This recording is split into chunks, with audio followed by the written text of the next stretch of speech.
começar com o Wagner. Wagner, a gente que trabalha com resíduos, a gente sabe o problema, né,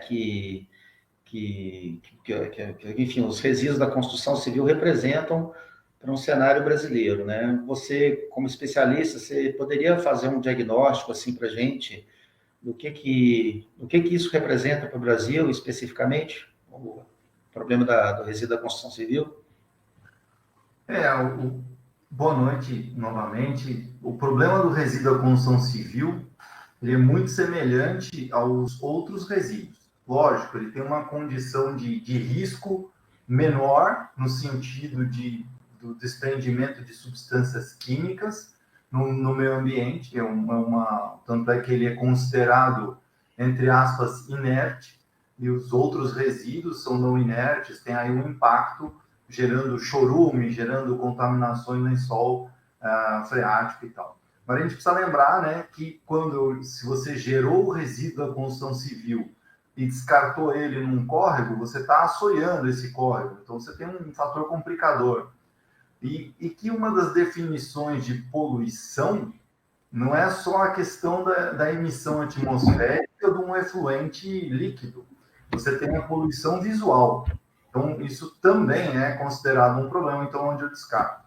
Eu trouxe aqui um esquenta aqui para colocar o gato no telhado. Na verdade, eu vou apresentar um pouco mais o problema e aí o Celso vai ter aí o caminho, né? Dizer um pouquinho das fontes aí, das oportunidades disso. Acho que é o que é legal. Pensando em RSU, resíduo sólido urbano, fugindo um pouquinho do nosso tema até em conceituando, a gente tem aí o manual da Brelp, que traz alguns dados, isso é mais a nível de administração pública, que a gente teve no ano 2020, né, uma geração de mais de 82 milhões de toneladas de resíduos gerados no ano. 82 milhões de toneladas, não 82 milhões de quilos, tá? Só para lembrar isso, é importante. Então, cada habitante gerou 1 quilo, em média. Tudo isso em média, né?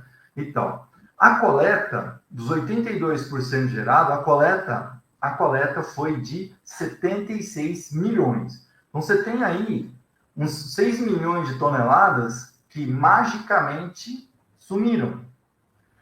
É interessante fazer esse paradoxo do RSU, porque temos alguns números interessantes, porque algo semelhante acontece também com o resíduo da construção civil. Tá? Então, se um some magicamente, o outro também. E desses 76 milhões de toneladas, que é um número absurdo, a gente tem que entender que muitas vezes a prefeitura ela afasta esse resíduo, mas não quer dizer que destina adequadamente. A geração disso, né? Então você tem a questão de coleta seletiva. Hoje, do RSU, do resíduo sólido urbano, 40% vai para lugar indevido, mesmo que afastado. Então, assim, nós não estamos vendo, a própria coleta pública vem, retira da nossa calçada e descarta em local inapropriado, tá? Então, a gente gera 82% e quase a metade, eu diria que proporcionalmente, 47 milhões de toneladas de resíduos, não é que é 50% disso, mas a mais 50% disso, são gerados de entulho no ano. E isso base 2020. Então, você tem aí uma quantidade muito grande de resíduos gerados.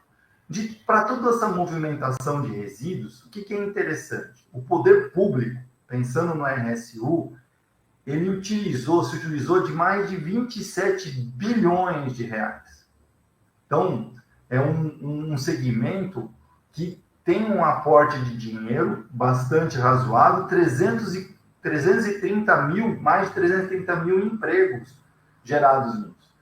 O que eu estou querendo dizer? Se eu tenho no RSU, no resíduo sólido urbano, se eu tive lá uma destinação de 60% adequada, né, eu tive uma geração de 330 mil empregos, se eu for destinar isso adequadamente, eu tenho uma oportunidade aqui da ordem de 200 mil empregos.